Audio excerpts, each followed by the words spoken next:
Parla tifoso dell'Azzurra. Benvenuto in un altro video, vediamo le ultime notizie dal Napoli.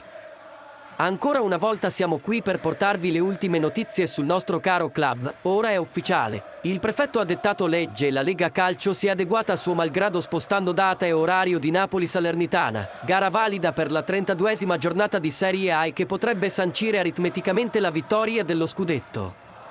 Inizialmente prevista per sabato 29 alle ore 15, la gara è stata rimandata di 24 ore, spostandosi oltre la sfida fra Inter-Lazio, che solo in caso di mancata vittoria dei biancocelesti potrebbe fornire il match point agli azzurri, con nuovo fischio d'inizio schedulato alle 15 di domenica 30 aprile al Diego Armando Maradona di Fuorigrotta.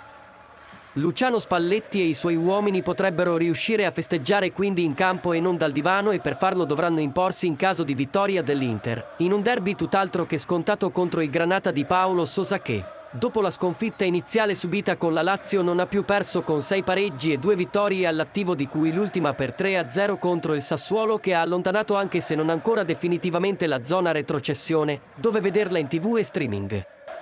Napoli-Salernitana, con calcio d'inizio alle ore 15 di domenica 30 aprile al Maradona di Fuorigrotta, sarà trasmessa in esclusiva in diretta TV su DAZN, in streaming su smartphone, tablet e PC. Sarà disponibile sull'app e sulla piattaforma DAZN.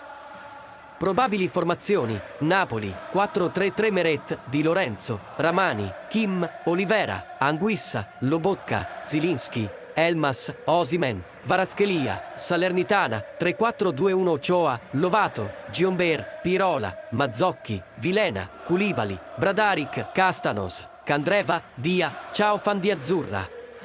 Lascia la tua opinione nei commenti perché è molto importante per il Napoli. Forza Napoli sempre!